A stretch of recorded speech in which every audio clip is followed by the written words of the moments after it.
It's day 30 already. I can hardly believe it. It's gone by really quickly in many senses, and yet it's been a really fulsome experience. And I suppose this is the moment to reflect on it. I think I came into this experience really wanting a deeper, more comprehensive experience of the city, not a rushed vacation itinerary. It's not my first digital nomad experience, but my first European one. And Paris is definitely a special city. I think I did learn a lot about myself along the way, and that was the goal just as much as anything else. I think even making the decision to come here really had me going back and forth for a little while on whether I could do this, whether I should do this, whether this was frivolous or indulgent or just wasting my money. And I'm so glad that I did. I have absolutely no regrets, and I would do it again. I think comparing my experience, thinking about my experience, I'm often quick to compare it to sort of my newer life to begin with. But I think if I compare it to my corporate life, it's not even comparable. I think even if I was to take a month off from my corporate life and come here on an extended vacation, it just wouldn't be the same experience. And so then that asks, what is different? What has changed? And I think it's my ability to be in the moment, to truly experience it, to take it all in, to do it in a really relaxed and enjoyable pace, to not feel like I had something to come back to that I was dreading coming back to. In a sense, a month of vacations would have been simply like an extended weekend, and I'd still be back to a Sunday evening or Monday morning dread. And I think there's still a little bit of work of letting go of some of the ideas, some of the paradigms, or perhaps what gets familiar in longer corporate careers. If I was to think about myself living here, some part of me still defaults to a Monday to Friday regular office job, and leaving that behind has been amazing. And yet, perhaps some part of me still feels like this is a version of vacation, and that I have moved away from a Monday to Friday 9 to 5 world forever. I think still feels a little bit scary, still feels not fully comfortable. And yet I also know nothing gives me that kind of deeper feeling of recoiling inside as the idea of going back to a corporate role. But I don't want this video to be about me slamming my corporate time.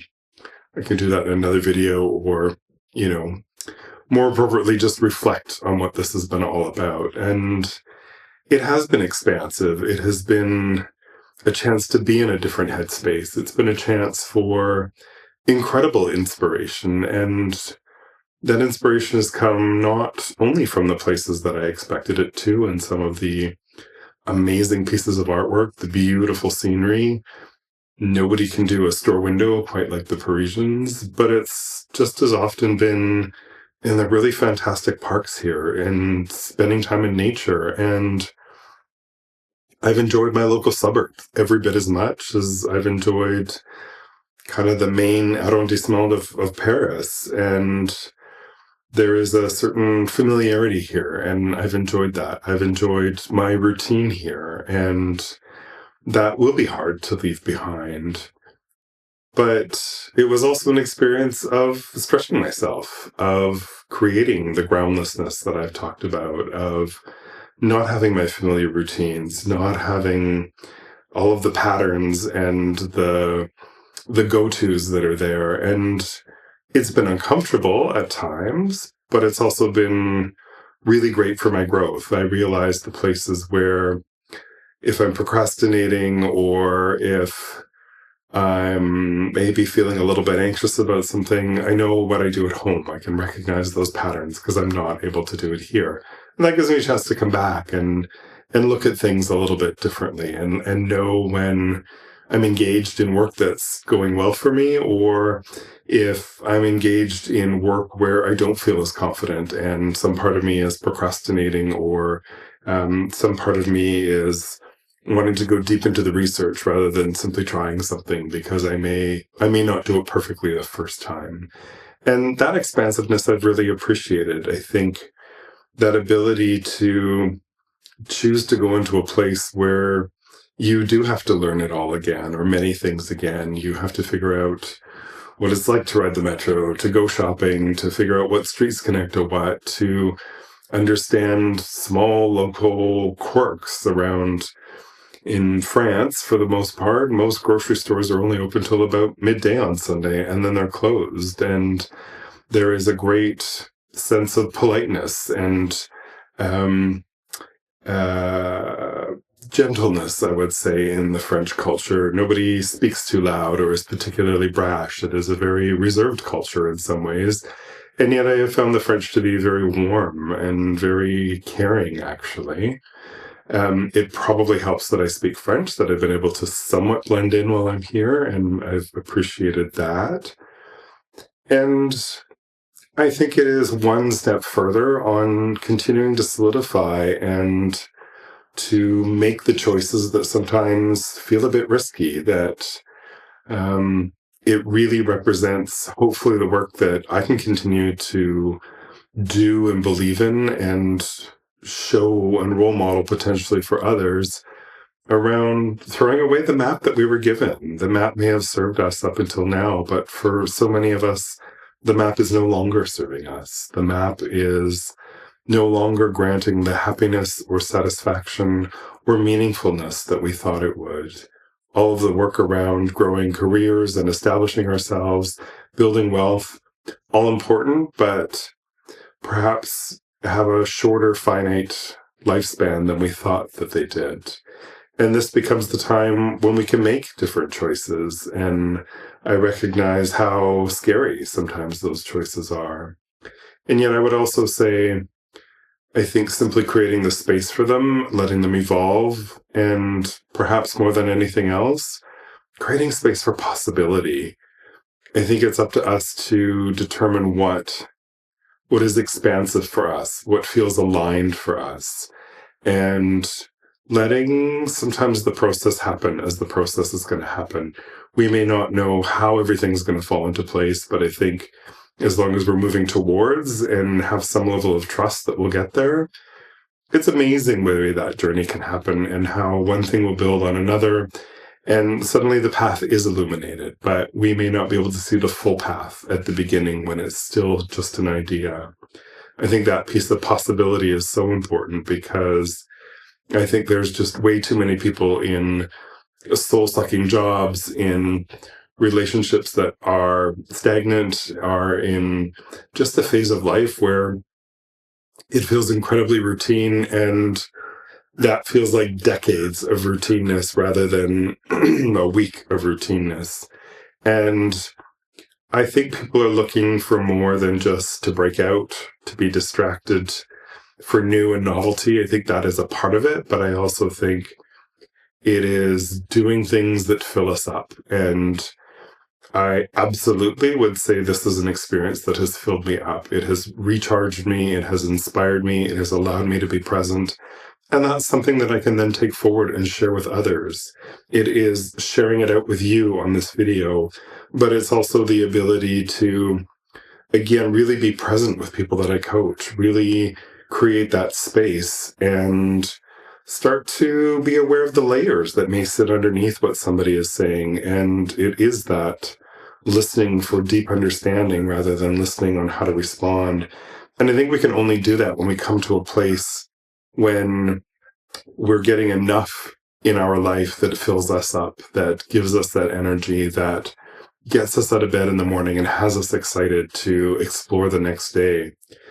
And I also know while I'm sad to leave, I'm not going to come back and be in some low mood place or anything like that. I think it's an energy that I bring back with me. I think it is a refreshing energy that I can bring back with me and simply allows me to come back with a whole lot more focus and a whole lot more drive and perhaps the ability to push through and get some other tasks done in a more focused way. I know that's happened with other digital nomad experiences that I've had, is that I've been able to maybe not do as much when I'm away, but come back and feel like I wanted to do more. And I think that flexibility is incredibly important to me. I don't think I could do this experience if I was consulting 40 or 50 hours a week. I think it was my ability to ramp down. I think it's that ability to choose the project that we're working on, to work with different clients or work around a schedule that says, for this period of time, it's going to look a little different. And sometimes it's just a matter of planning that out and providing notice. And for some people, I think this is a non-negotiable for them. I think it is increasingly being able to choose what's going to work for them. And the money isn't all. And I think that's kind of the big piece that we all have to keep learning. I think if you were to ask a financial advisor around what I should have done 2 years ago when I wanted to leave my role, they probably would have told me, keep working until you can get your full pension and make sure you're well funded to 95 years old or something like that. And I get it from a purely mathematical perspective. That's absolutely the best choice. But I also knew that I would feel incredibly disengaged. I'd feel incredibly lacking energy and really not enjoying life. And the number of years left to work, another 10 or 15 years, was just not what I was up for. And I think the more I range into a space where I realize all of the different possibilities available to me, I think I see a completely different path ahead. I think it is that portfolio perspective of different sources of revenue. I have a feeling I will never retire, but I will increasingly always do work that I get to enjoy. And I think this gets us away from some of that very binary thinking of we're either working full bore 70 hours a week and then we leave and then we're somehow bored at home and not knowing what to do with ourselves because we've lost that sense of identity. We've lost that sense of who we are. And I think this is a moment in our 40s and 50s when we can change that course. It is not an inevitable path that we're on. I think it is an ability to start gradually making the shifts in your life that you need to be making and want to be making. And you can choose what level you want to be at. And again, I think letting that process happen, I would say, as I've moved through that process, I've probably maintained a fairly steady income, but I've also shrunk a lot of the lifestyle inflation, I would say, for myself. There is a greater and greater sense of wanting experiences that enrich me and less interest in material objects, frankly. And that has me asking questions about where I want to live, what my home base is versus traveling accommodation. How important is it to me that I drive the latest vehicle? How important to me is it that I'm wearing designer clothes or have the latest TV? Those are not big things for me. I will take Paris over a new TV any day. And so I don't think everybody has to have this experience. I've said all along, it doesn't necessarily have to be Paris for you. It doesn't necessarily have to be traveling internationally or even within your own country. But it's thinking about and finding the experiences that will enrich you, that will expand for you, what a life worth living is about for you. I think it's the freedom and the permission slip to say you can choose the path that's going to work for you. And you don't have to know all the answers today. You simply have to be willing to open yourself that is a possibility, creating the space for that possibility, and slowly letting that process move through. And nobody else needs to know, actually. For the first 6 months of my process of leaving a corporate role and planning an alternate life, maybe 4 people knew, and that was perfectly okay. I needed that time for ideas to build, to explore, to think, to go back and forth on things that really I was not sure about. And eventually I was ready, and I knew that I was ready, and I could feel that I was ready. And this is also a great moment to start finding that somatic intelligence, those gut instincts for yourself. Because as I say, on paper, the math will always tell you work more, work longer, um, have more money in the bank. And yet, what part of you is understanding that this is a life worth living and this is simply existing? And how do you move more down into the path of a life worth living? So, thank you so much. I'm glad that you were able to take this journey with me. I'm so glad that I had the chance to have the journey. And I think the videos also pushed me a little bit to sit with my experience, understand my experience. And at a daily space, I could really see different changes and different thoughts that emerged on different days. And it's been able to really allow me a chance to build more self-awareness and understand the journey with a little bit more depth and perhaps a little bit more of an objective lens as well, which has been a really refreshing change, and I've enjoyed it tremendously.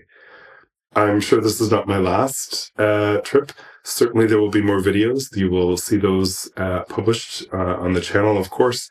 There will be regular videos, but I think it's time to also start thinking about where my next digital nomad experience will be and what I want out of that and how it might look the same and different. And so would love to hear in the comments what you were taking away from watching the videos, what it is starting to build within you, what possibilities you're starting to think about or plan for, or even just what seeds are secretly starting to be planted and you want to give them the space to grow, even if that's going to take a little time. You have the time to let them grow as long as you're coming back to them and making sure that it is a possibility that you're investing in. If you're not willing to carve your own path and throw away the map that you were given, then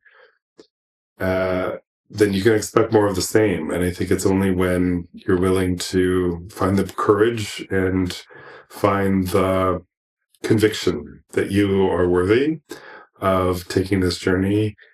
And this is a point, this is a turning point in your life when the world is not infinite and it is up to you on how you want to make sure that you're getting the quality and you're getting the meaningful moments that will lift you up, that will inspire you, that will recharge your batteries, and have you exploring and creating all new things that the world is waiting for. The world cannot wait for you to bring new possibility and new energy into your life and by extension, those around you. Thanks so much for watching.